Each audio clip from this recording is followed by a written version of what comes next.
Well, hello and welcome to this US election preview with Political Tours. I'm Nicholas Wood, the Director of Political Tours. At first glance, it looks like Kamala Harris has revived the Democratic Party's fortunes, leaving Donald Trump fumbling for a response. But 2 months away from Election Day, it's far from clear who'll win the race. We all know that Hillary Clinton won the vote in 2016, but lost the Electoral College. It all depends on the swing states like Michigan and Pennsylvania. So we are joined by Dante Chinni, who leads the American Communities Project at the Michigan State University School of Journalism. He's there on the right-hand side. And we're also joined by Owen Bennett-Jones, who's going to be leading one of our tours in Michigan. And we also have with us Malcolm Brown, the veteran DC-based reporter, who's Political Tours resident expert, and he'll be leading our Pennsylvania and DC tour in a few weeks' time. Hello, everyone. Hello. Hey there.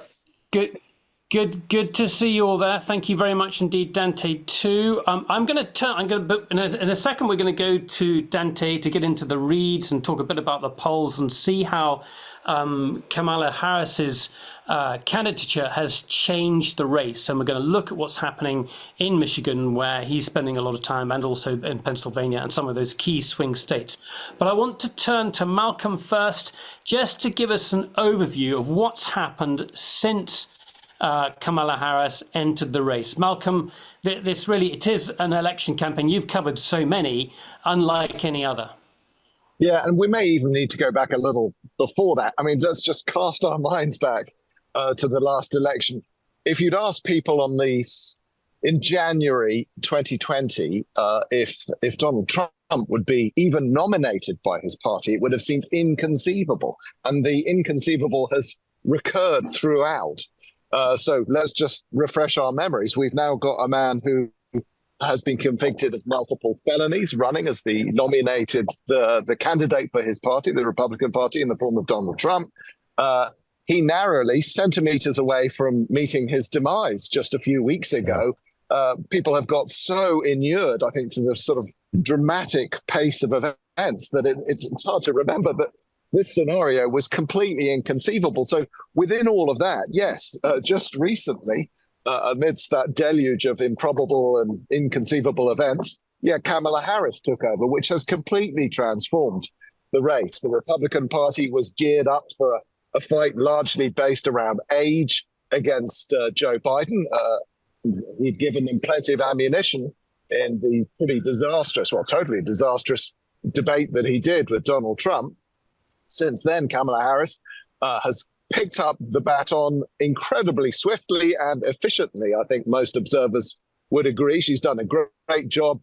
There was no competition, no real competition. She cemented her role as the candidate and then the official nominee very rapidly without a huge amount of internal dissent.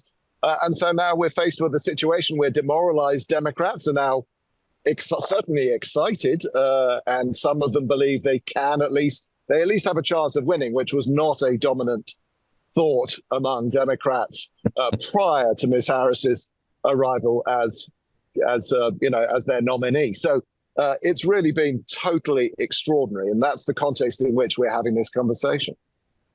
Malcolm, I'm going to come back to you in a second to ask you about what are the potential obstacles for either side in the next, where are we? I mean, 61 days away we are from the actual voting day. So I'll come back to you in just a second to have a thought about that. And I know there's a key debate coming up next week, and we know that Kamala Harris hasn't been tested a lot. So let's come back to that in a second. But Dante, what I'm really stunned by is there's no sign of the political chaos that we saw in the last few months, and the polling also reflects that too.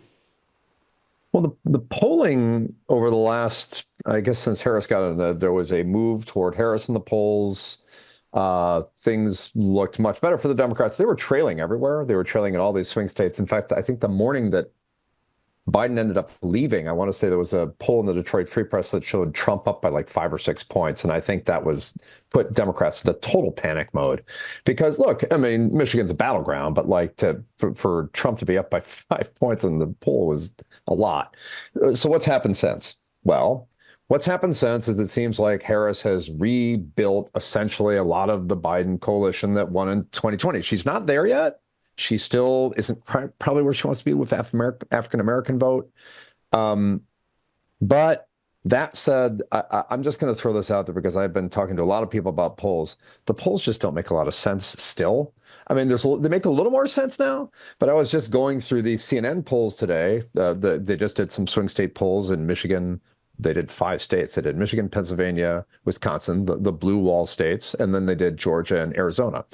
And it showed that Harris was winning or ahead or tied and everywhere except Arizona when she was down by 5 points. So then I do the thing that I do because I'm a nerd, and I went into the tabs, the cross tabs, to look at different voting groups. And there's stuff in there that just doesn't make sense. I'm just going to say it. I'm like, this has been my problem with polling all year. Like, I get into the tabular data. I'm like, wait, this isn't right. Something's missing in here. Like, these numbers shouldn't look like this. Like, for instance, in that Arizona poll, Trump was leading among voters 18 to 34 by 2 points. I just don't think that's correct. I don't think that data point is correct. Now she was leading among some older people, among older voters, and I'm not sure that's really correct too. The problem I've had repeatedly this cycle is that we keep getting these poll results that show the race is close, which is like, great, we know that. But the real value in polling data is being able to go in and see, why is it close? And every time I go into the tabs in these polls, there's just data depending on poll to poll that looks very different. And it leaves me deeply confused. And I've talked to people who do polling. In fact, the Wall Street Journal did a poll, a national poll that showed it within, I think, Harris by 1 or 2 among likely voters, and registered voters, same, 1 or 2 points. Their poll, the same thing. They had this weird thing with 18 to 34s. And I told the people that ran the poll, I'm like, because I work at the Journal, I was like, do you believe these numbers? And they're like, no, they're wrong. They acknowledge they're wrong. They know that these aren't correct, but this is what the poll says. So you put it out there. That's a little disturbing because you pay for polls, you got to put the numbers out there. I understand that. And they're doing the best they can. It's not like the pollsters are trying to mess this stuff up, but it's the electorate has become very, very, very difficult to poll this year. And that's disturbing to me. Dante, for those who don't know, just explain what you do. I mean, your specialism is really, you work for the American Communities Project, and your specialism is trying to understand how different communities vote, and therefore that gives you a better way of understanding polling. Yeah, and so thanks for asking. Yes, I run this project at Michigan State where we take all the counties in the country, there's about 3,100 of them, and we use demographics to break them into 15 different types of community. So everything from big cities to aging farmlands to college towns to urban suburbs. And that's really useful because because we can go back, and I do this on the website. We have americancommunities.org where you can look at all the elections back to 2000 in each one of these types. You just look at how the numbers go up or down, how they move. And that college town number is really important, is really interesting to me because young voters are crucial to Democrats. When you look at when Donald Trump won, for instance, in 2016, Hillary Clinton only won those places by about 5 points. When Joe Biden won 5 years later, he won it by 10 points. That is a proxy for trying to understand young voters, just like I have a community type that's trying to understand the African-American vote, which is largely based in the South and the typology we have. And these are measures of like trying to understand the enthusiasm in these places, how excited people are to vote, and basically whether or not each one of these types, one where they kind of lines up behind one party or the other. And for me, it's often, there are a few that swing, but it's often just a measure of enthusiasm. What does enthusiasm look like in this election? And in this election in particular, these last couple elections, they've been base elections. There's not a lot of voters left in the middle. Country is deeply, deeply, deeply divided. So then the question always is like, all right, well, who gets their people out? And that's what I've been spending a lot of time when I spend this long digression on polls. I'm spending a lot of time trying to understand, all right, who's turning out, who's excited, and the numbers just are really concerning to me this year because they don't make sense a lot. Dante, what I'm going to ask you to do is, while we're talking to both Owen and to Malcolm, is possibly bring up a couple of the graphs that you've been looking at and that you think are interesting. You can share it on your screen. Anyone participating among the guests here can share their screen. So if we can come back to you in just a second, we can highlight some of those polls. Owen's going to chip in a second with a few thoughts and questions. But before Owen does that, I want to come back to Malcolm. 61 days to go. What could happen? Yeah, and we should point out that's pretty unusual because this is a truncated election. Essentially, with Joe Biden dropping out, you've got a much shorter running time for Kamala Harris and Donald Trump to fight it out. So the moments where you could shift momentum right now, I think it's fair to say, certainly enthusiasm momentum has swung in favor of Democrats. As Dante's been pointing out, that doesn't necessarily translate into a meaningful result yet, and maybe a lot of confusion, but certainly they've had some momentum going their way. So the moments that you could really change the narrative, knock the other opponent in a meaningful way that translates into polling shifts are going to be few and far between, partly by design when it comes to the Harris campaign. So, for instance, they've done a single TV interview so far in which she and her running mate were interviewed by CNN, which would be perceived to be a relatively friendly environment. That went generally pretty well. Most outside observers thought she did okay, not stellar, but or at least no disasters, which is what obviously you don't want right now. So other crucial moments, the convention, obviously, for both candidates, and the Republicans left their convention totally buoyed and upbeat and excited. Then Joe Biden dropped out, and the Dems were very upbeat and excited. So for them, the convention was a very strong moment, and it's the one that people tend to remember more because it's the most recent one. Other things to look out for: an absolutely crucial day next week. Tuesday might well be the only face-to-face encounter between Donald Trump and Kamala Harris of this campaign in the form of a televised debate. That is obviously going to be crucial. It's been really interesting, parenthetically, to observe how the rules of the debate, or the two sides have tried to shift the rules of the debate. When Joe Biden was meant to be debating Donald Trump, the Democratic team and the campaign team had fought to have the mics turned off for the speaker who wasn't designated to be the active speaker. Now that Kamala Harris, and that was obviously designed to protect a candidate who could get himself into a pickle, and they were concerned about his, rightly, as it transpired, about his debate performance and Donald Trump talking over him. In this occasion, going against Kamala Harris, the calculation was that the Democratic strategists evidently thought that it might be good for Donald Trump to talk over her because it would show him in a bad light. And they also were clearly, part of their strategy is to egg him into saying something unfortunate from his perspective on air. But on this occasion, the mics, they're sticking to the ground rules that they had previously, and the mics will be turned off, actually, to the relief of Donald Trump's campaign organizers, no doubt. So that's another key moment. And then we should also think about, some black swan, unforeseeable event. It could be an international event. It could be a domestic disaster. Those are the kinds of things. But in a campaign that is now really only 2 months left, the window for those things to occur is narrower than usual, and obviously narrowing by the day. We're out. So Owen, Bennett-Jones, and I are outsiders. We're flying in. We're leading the tours in Michigan, and Malcolm's going to be in Pennsylvania. But we're relying on local expertise, Malcolm, and we're going to be seeing Dante as well for those fundamental explanations. I'm astonished by Owen, by Kamala's bounce. Her favorability ratings were pretty appalling, as vice president, and they've jumped by 20 points. And it would seem to me it's just the fact that there's another candidate has been a sign of relief for many voters, particularly for Democrats. So that's one of my questions: is can that be sustained? Owen, what are your sort of top questions for going into this, both for Dante and for Malcolm?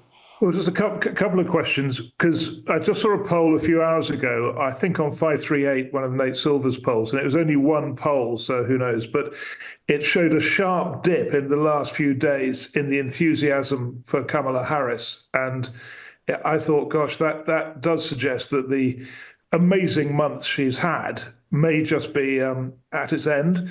And we're now into what would you think would inevitably happen, that after a very favorable month when everything has gone her way, it's almost been perfect, that is now running out, and that there is, in terms of this get the vote out issue, they are pretty much even now, whereas just even 3 or 4 days ago, she was, I think, even 8 or 9 points ahead on enthusiasm. So I wondered about that. And then the other thing is, I think I'm right in saying that in the last 2 electoral cycles, the polls have got it wrong against Trump by something like 4 or 5 points. I mean, a very significant error on both of those cycles. Now, obviously, the pollsters do their best and they try and correct for this. But I have been listening closely to pollsters when questioned about that. And I have to say, they haven't really convinced me that they understand what went wrong in the last 2 electoral cycles. If they don't know what went wrong, how on earth can they fix it?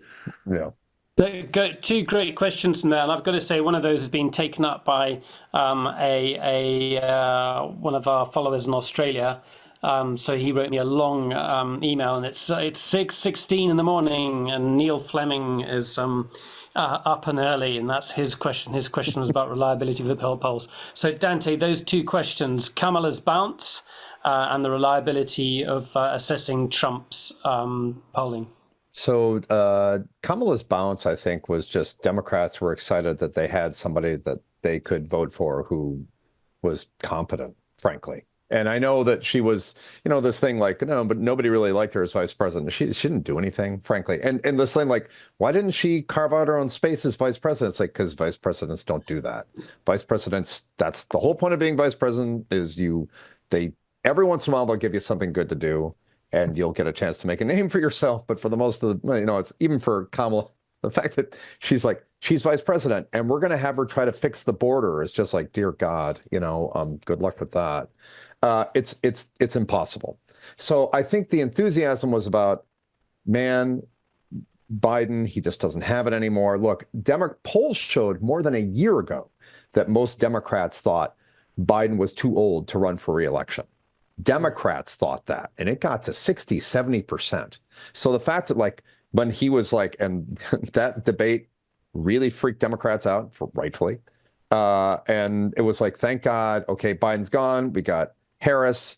And then there was a little bit of I'll admit, I saw her speak and I was like, you know what? She's not a bad speaker. She's learned some things in the last couple of years. People who had been following her said this. They're like, you know what?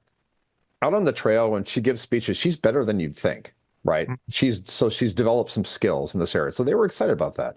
Now, look, Republicans have been saying all along, there's a sugar high. It's a sugar high. It'll wear off once people get tired of her, when she's been in front of them a lot. There's some truth to that. I think there is some truth to that. But I do think that the polls are where they are, which is, close with Harris having a small lead, which is about where they were with Biden earlier, basically back in the spring or even earlier in the 2020 cycle. Toward the end, Biden had bigger leads. And to your point, those leads disappeared when it came election day. What went wrong? Why do pollsters keep getting the Trump vote wrong? Right. They don't know. And you're right. That isn't a very satisfying answer. There's this theory that they don't answer the phones, that they don't trust the media. They're not interested. So I do think pollsters, they keep trying to fix this by well, what if we do this? What if we slightly change the composition of the people we survey by this, or we do this? And they keep thinking they're getting closer, but they haven't gotten there yet. So is there still going to be an understatement of Trump's vote? Definitely possible. Definitely possible. The one thing I would throw into this, though, is it's also possible. Remember, that was Trump running against two, an older white woman and an older white man. So it's also possible now that the polls aren't really measuring the Harris vote quite right, which I think is definitely a possibility. They may be underestimating how well she's doing with African Americans.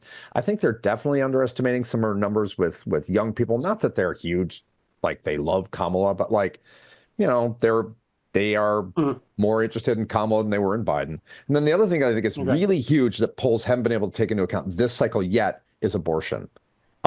It's there. It's a really big issue. Polls show it's like, yeah, but it's down here as the third or fourth issue. It's like, yes, but for the people who vote on it, this is all that matters.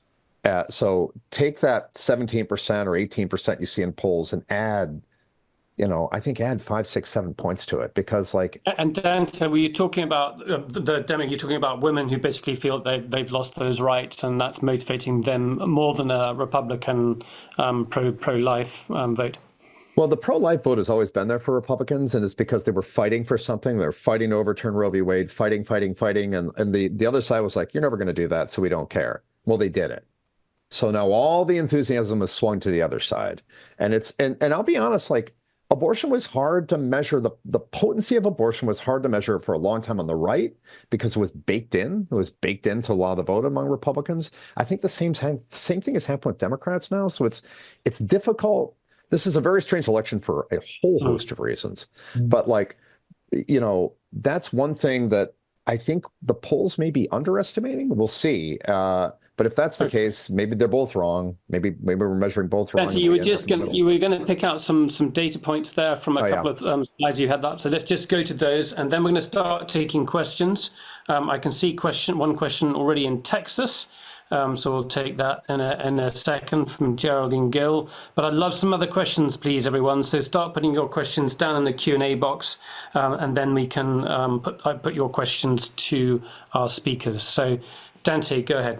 So here's really quickly some of what I mean. This is Michigan, where you're going to be spending some time. And this is the CNN poll of likely voters in Michigan. This is the Senate race. Slotkin is the Democrat here, right here. Rogers is the Republican. Slotkin has a pretty solid lead, a 6-point lead, but also these 18 to 34-year-old voters right here, that's a sizable lead. That's a 7-point lead, right? That's a nice solid lead. Then you look at the Trump-Harris number among those voters, and 48-43. It's 48-43, but the 18 to 34s are 1 point. Harris leads by 1 point. I just find that very hard to believe that there are all these Slotkin voters out there that aren't going to vote for Harris. Something's wrong. And again, we're not getting something right. I could pull the Arizona poll. I'd have to do a lot of scrolling. The Arizona numbers in this poll show Trump is leading among 18 to 34s by 5 points. In my experience, there's not that much of a radical difference between age groups of voters where you see 6-7 point swings between states. Now, if it's like Wyoming versus Michigan, maybe. Those are radically different states. Just to stand back from that, to win someone like Michigan, and I think this applies to Pennsylvania, you've got to get out the voters the Democrats have got to get out the voters in the cities, so they've got to get them out in Detroit, they've got to get them out in Philadelphia, and then you've got massive rural areas. Okay, you've got the suburbs where it gets a bit more complex. And in terms, I mean, Michigan, we know, has got a few problems, and I'm going to come on to Geraldine Gill's question in a second. Michigan has got a substantial Arab American community that could be a hazard with that. Malcolm, can you think of other areas in either Michigan or Pennsylvania, issues I'm talking about? I'm not talking about polling. We can get lost sometimes in the statistics, but in terms of the issues that matter in those swing states. Well, one sort of arises out of what Dante was saying about the potency of the abortion issue, and this may be part of the reason it's hard to poll, is pesky people keep changing their views, and issues sort of morph and change. And so now we're in this slightly surreal situation where the Democrats are billing themselves as the party of freedom, partly on the back of abortion, but on other issues too. And so you've got Tim Walz, the vice presidential candidate for the Democrats, basically extolling small-town virtues of staying out of other people's business. And these have traditionally been Republican talking points. So things are all a little stirred around. So freedom generally, the Democrats are definitely trying to make it an issue. And you've also, in the form of J.D. Vance, the Republican vice presidential candidate, got a host of pretty weird, and that's become the catchword of the Democrat critics of J.D. Vance. He's a real nerd on the right. He really knows the intellectual right, some of which is pretty extreme. And when sunlight is shone on that, it can look pretty bad. Now, of course, he's the vice presidential candidate, not Donald Trump, but he and Trump are not in sync on their stuff if they were really pressed on it. J.D. Vance is an intellectual conservative of the sort of modern, young Turk-type conservatives. Donald Trump is, to the extent that he has, firm beliefs, are different from that largely. And we can see that, again, on the abortion issue, where he's sort of swinging around like a weather vane, depending on who's been last to feel his collar. Great. Let's take a question now from Geraldine Gill in Texas. Geraldine, open your microphone and put your question to our speakers. Go ahead. Well, what terrible thing might Bibi Netanyahu have up his sleeve to do to tip the scales and interfere in our election? Wow. Go on. Go on, Dante. If you like. It's far beyond my ability to know that. I would the one thing I would say is this, that like anybody who tries to do something, especially from outside the country, outside the United States, to affect what's going to happen inside the United States, the election year, may find that they do something that swings things the other way. The American electorate is strange and fickle. And it's completely possible that you do one thing, you get the opposite. It's hoping you get one result and you get the opposite. And if Netanyahu has proven anything, he's a calculating survivor. He's smart. You can disagree with him, but he understands politics. He definitely understands American politics. Sure, would he like Donald Trump over Kamala Harris? Yeah, definitely. But he'd be almost suicidal to try and overtly influence it in any way, because if it didn't go his way in this very tight race that we're describing, he'd be left to holding a very bad hand. Yes, foreign policy is not a thing that people vote on generally, but it's a negative for Democrats, isn't it? Yeah, I think we can say something about this, which is that the conflict in Gaza, and if not in Gaza, certainly in Gaza, but possibly also in Lebanon, is going to be happening on November the 5th. I mean, it'll still be going on. It'll be going on into next year. And that does matter. I mean, it's not an overt attempt to manipulate the result, but no doubt the reason the administration is working so hard and unsuccessfully to get a ceasefire is it would take away a very difficult issue for the Democrats. This is about the only issue on which they're split. And so that's not going to happen. There will not be a ceasefire before the election. And there'll probably be an escalation with either a ground invasion of southern Lebanon or heavy bombardment of southern Lebanon, which is already happening. So that makes a difference. And it means that saw in the Democratic Party is not going away before the election. So the one thing I will say is we live right down the street from the Israeli embassy here. And for months, there had been Palestinian protesters with bullhorns yelling, said, it's gone. I mean, some of their stuff is still there, but I walk by it every day, and I walked by this morning like, man, this is quiet. Mm-hmm. And I saw somebody coming and picking up stuff and taking it away. I don't know what that means, but it's interesting that it's geared down because it was really loud. Like I could hear from my house on several days here. Yeah, so conflicting messages there. We should have Mateus Leiter, who is, I think he's in Dubai. Mateus, where are you? Sorry, you're wrong on this one, Nicholas. I am in Patagonia, Argentina. Patagonia, oh my God. How do we keep track? It's very hard. Go ahead. So if you look at the polls, they are made basically with registered voters. I was just wondering if the poll experts, they could shed a light whether they think the likely voters, which of the candidates they think have an edge with likely voters looking at the polls today.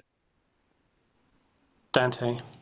Maybe a slight edge for Harris, but I will say, like, I used to work with really Peter Hart and Bill McIntyre, who are very good pollsters. And the last cycle, especially 2020, they removed the likely voter screen because they just thought sorting out likely voters from registered voters had become impossible. You had a hypercharged electorate. Now, I am seeing some differences, but not radical ones. Who has this?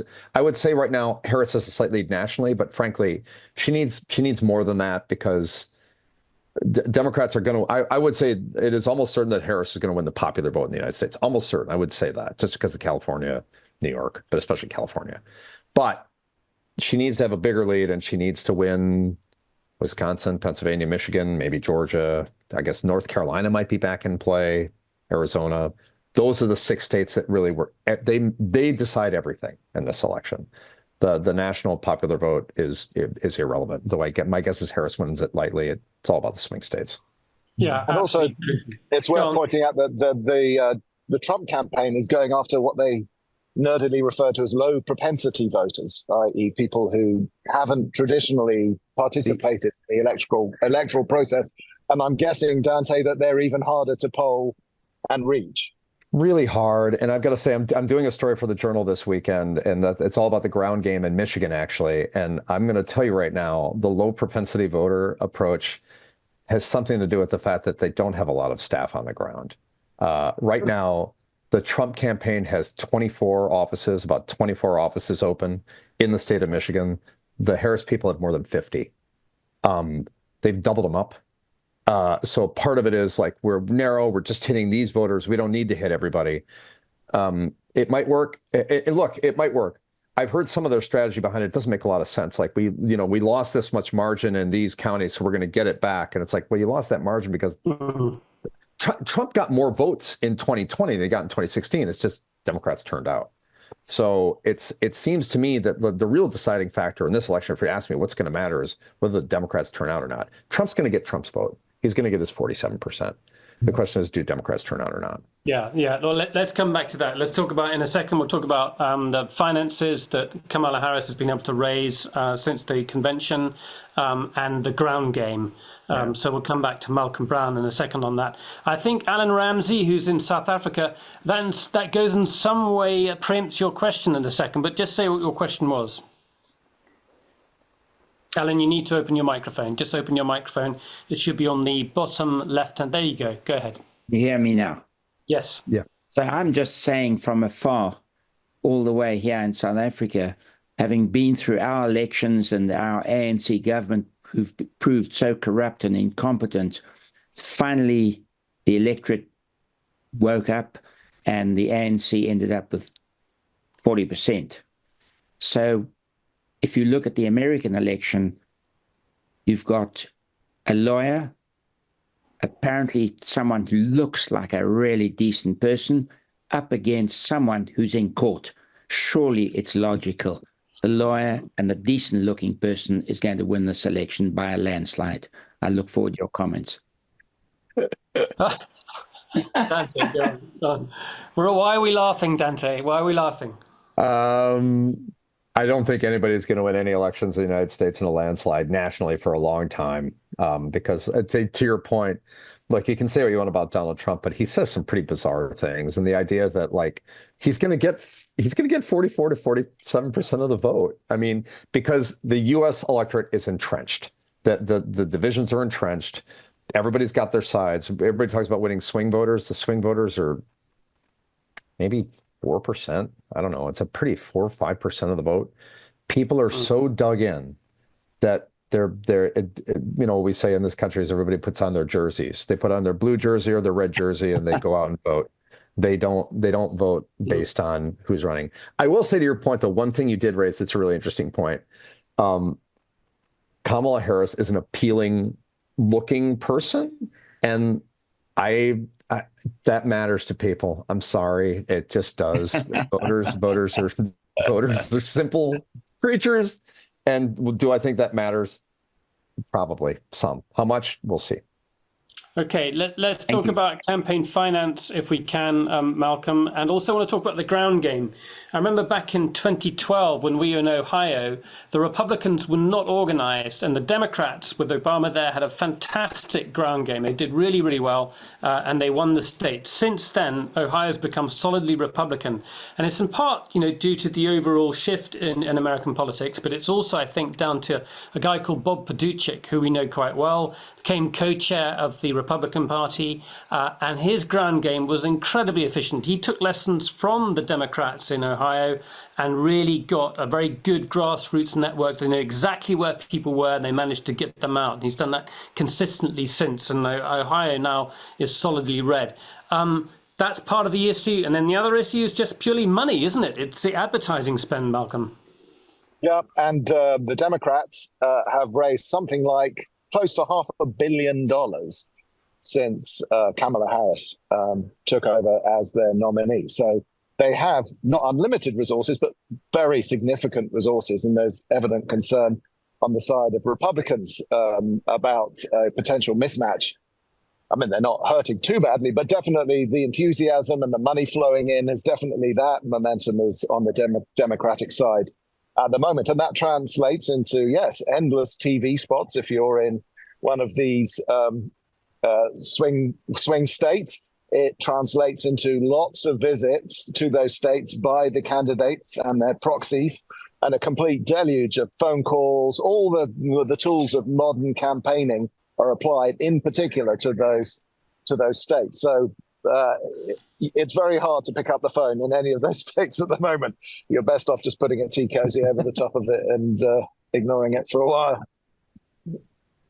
We've got a question from Diane Cook, and then I will hand over to Owen, who's got more questions. So Diane, go ahead with your question.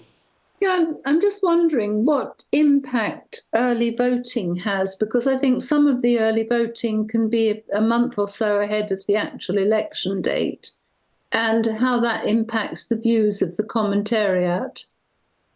Yeah, I don't think it affects the views of the commentariat as much, but like I do think that so some of the votes, so I think Pennsylvania, they actually go out, it's a 5th. I think they go out in 12 days in Pennsylvania. It goes out that early. I mean, they start going out mid-September. I think in Michigan, it's September 28th, September 27th, toward the end of the month. That's very, very early. But I think the people who vote early are the people that, like, you know, and I think this is very true of the electorate in the United States right now. I think there were some people in March who knew who they were going to vote for. Even if it was Joe Biden, they were just like, I don't care. It's just, I know who I'm voting. And that's why the other thing is it's hard to get people to tune in. Like Harris had very good ratings for the convention, you know, better than Trump's ratings, but down from 4 years ago. And those were down for 4 years before that. You know, people there's a lot of things happening in the United States, but Trump, one of the impacts Trump has had on politics is people are just, they're burned out. They'll vote. People who are going to vote really early knew who they were going to vote for months ago, I think. One impact it also has, though, is if there is some black swan exogenous event that happens between someone casting their vote and the day of the election, that's not factored in, for good or ill, into that vote. So it can have that impact. Absolutely. I just think I think there are some voters who they're just there is nothing that could move them. There are some voters that are just like, very true of Trump voters, by the way, too. Very, very, very, very, very true. Really, and just like Trump come hell or high water. It doesn't matter. I'm voting for Donald Trump. Yeah, Owen, more questions from you. Well, so let me put this to you and see what you would say to counter it. I mean, I'm being slightly provocative here, but if I said that Trump will win for these 3 reasons, tell me why I'm wrong. One reason is that Kamala Harris's lead is only what Biden had before the debate. It's not big enough. She's had a fantastic month, and it's not big enough. Secondly, Trump is more serious this time, or at least his Republican operatives are more serious about getting the postal ballots out, which they lost heavily last time, and they won't lose as heavily this time. And thirdly, that he is just, irrational though it may be, given how well the American economy is doing, he's ahead on the economy by 10 points. And with those 3 factors, he'll win. Am I wrong? Dante? No, I mean, it's like I'm not here to say Kamala Harris is going to win anything. I'm just saying, can't you look at it that way? You know? Yeah, I think that's fair. Though I would say one thing. I do think the mail-in voting, I think they got their votes. It's really just shifting the vote from arriving one way as opposed to another. Like, I think the Trump voters were going to, either they're going to vote for him, however they're going to vote for him. I don't think they missed out that many votes that way. I think the economy thing is potent, right? It's potent. And I think that's a really, really big issue. And if he wins, he's going to win because of the economy. And also because I would throw in a fourth thing. If Donald Trump were to win this time, which is possible, definitely possible, it's going to be because he's not in office. And Americans are a restless people. They always want something different. But people are like, but don't you remember 4 years ago? It's like they have very short memories. No, I don't remember 4 years ago. All I remember 4 years ago is like things were really great, and they weren't. But that's the way it's remembered. And that's the other thing. The fact that he's not in office right now and he's coming at from the outside, that's an advantage he's got. Great questions. Love it. Absolutely love it. Let's take one more question from Mateus in Patagonia. If you've got any more questions, please put it in the Q&A box. We've got the last 5 minutes here, so we're going to be wrapping up very shortly. So if you have got another question, you've just got enough time to put it in now. Mateus, with your next question. So very quickly, what do you think will happen if Trump loses in terms of the Republican Party, the GOP? Backing him or abandoning him, because he will for sure try to create chaos. And what do you think is going to happen? Malcolm. Well, ultimately, I mean, he couldn't run again.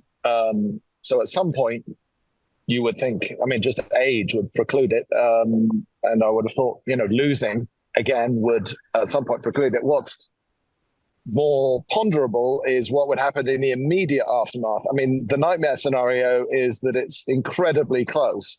And to fully nerd out, there is this scenario out there. 270 is the magic number of electoral college votes that you need. And it is mathematically feasible that you get to 269 each, and that one electoral college vote in Nebraska, I think, could decide it. So, that would obviously be the nightmare scenario if it went against Trump, and he would undoubtedly challenge that. And I'm sure they have a raft of lawyers, planning their strategies right now. As a long-term proposition, he would have won. He would have lost if it was unsuccessfully challenged without bloodletting and, more dramatic kinds of events. He would be gone, I think. But it's what happens in the intervening period is the more disquieting and harder to predict part of it. Good. Dante, your thoughts on that too, and then I'll get a thought from Owen, and then we'll wrap up. Well, I think whatever happens in this election, the Trump era for the party is probably over. I mean, if he wins, that's it. He gets 4 more years, and that's it. He can't run again, so that's the end. Mm-hmm. If he loses, I wouldn't put him past him to say he's going to run again in 4 years. Now, I don't know if he'd actually make it, but the bigger question is what happens after Trump, because that's really the question. What happens after Trump? What happens after Trump? I do not know. There are all these people like, I'm going to be the heir to Trump, or I'm going to be or J.D. Vance is going to be the heir. J.D. Vance is not going to be the heir to Donald Trump. I don't predict anything, and I will predict that. That is not going to happen. That is not who this party is going to gravitate to. They need somebody with Trump's, they like his anger. There's whole parts of his party like his anger. They like the fact that he's just in people's faces, and that's and not in like the J.D. Vance way. I'm sorry, it's just like he doesn't have the touch. I don't know what's going to happen. I think Trump has united a bunch of factions of the party. No Trump, I don't know what happens. I think there's a good chance that they splinter, and they've got to find a new voice. Yeah. Well, there, I think we're going to leave it. Some fantastic questions, everyone. Thank you very much indeed for joining. We're going to be seeing Dante Chinni in Lansing, Michigan, where he's going to be just in the run-up to Election Day. Malcolm Brown is going to be in Philadelphia and taking people up to the Lehigh Valley, one of my favorite places, and the Bethlehem Steel Stacks, which is another fantastic place. And Owen Bennett-Jones is going to be with me in Detroit. And I think we're going to go to a place called Maybe to look at agriculture in Michigan, which is going to be, I'm looking forward to too. So listen, thank you very much, everyone, for all your questions. Just stay with us just for a second. Owen Bennett-Jones is standing in for me in the next couple of weeks. We're off to Colombia on our next tour, and we will have, I hope we'll have one more talk on the US elections this month, and then we've got a roster of talks coming up for next month too. So just stay tuned. We've got more talk. We've got more news about next year's tours as well. So news coming up about the rest of this month's talks and next year's tours. My thanks again to Dante Chinni, Malcolm Brown, and Bennett-Jones. So yeah, here we go. The next talk is about Germany's populist right, and Owen is going to be doing the interview. It's with Michaela Kufner, who's the chief political editor at Deutsche Welle News. She recently covered the elections, the state-level elections, in which the AfD did particularly well. We've done a few talks looking at the rise of the right across Europe, and notably in Germany, France, and Italy. We've got a tour next year that looks at the rise of the right in Italy. But there'll be a good talk that's coming up. That's on the 19th September. Both these talks coming up in the next couple of weeks at 1 o'clock BST, not GMT. It's still British summertime still. Owen, you're going to say something? Go on. Oh, just to say BST, I just saw that, yes. Yeah. Okay, excellent. And then the next talk is with Samantha de Banden, who's an associate fellow at Chatham House. That's the Royal Institute of International Affairs.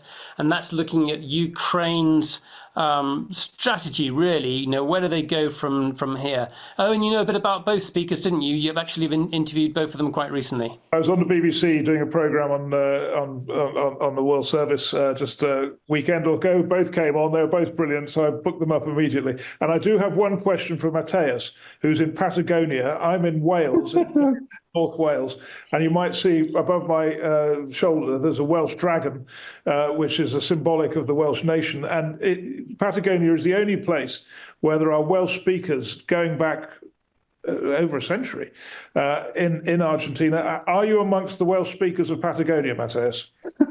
Unfortunately, no, but I'm very looking forward to meeting Welsh speakers here. I never saw one, but I believe you. There's one time. I am Brazilian, so no. Okay. But they are there, and you should celebrate them. Thank you, for sure. Fantastic. Yeah, so there we go. And now on the next one, here we go. This is the next thing we're going to talk about, which is next year's tours. So we're off to Colombia, US elections, you know about. We have preliminary dates. We're just pinning the dates down with our experts and making sure they don't clash with national holidays in places like Uganda. First tour, Mexico, with Chrissy Murray, who's the FT's correspondent in Mexico. Followed by Cyprus, which we did this year, which was absolutely fantastic. Italy and the rise of the right is with our wonderful expert, Mr. Jones, Tobias Jones. And then we're back to Transnistria, the Russian breakaway state, in May. Uganda, we're going with Michaela Wrong, who writes for The Economist. She wrote that fantastic book on Rwanda. So when we go to Uganda, we're going to be looking a lot at Rwanda and the DRC. And she wrote a fantastic book called Do Not Disturb, which is really about Kagame and his regime. United Ireland, the future of Ireland in July. Taiwan, probably in late October, and then South Africa in November, December. What a year to look forward to. I know you can't wait to book. There we go, everyone. Thank you very much for joining. Good to see you all online, and thank you very much indeed for your questions. So come join us next week with Owen Bennett-Jones. Is it next week or is it the week after? It's the week after, isn't it? It's the week after. Yeah, the week after. We may slot in another talk in between now and then. But anyway, you've got Owen to look forward to in mid-September. Great. Thank you very much, everyone. Talk soon. See you online soon. Bye for now.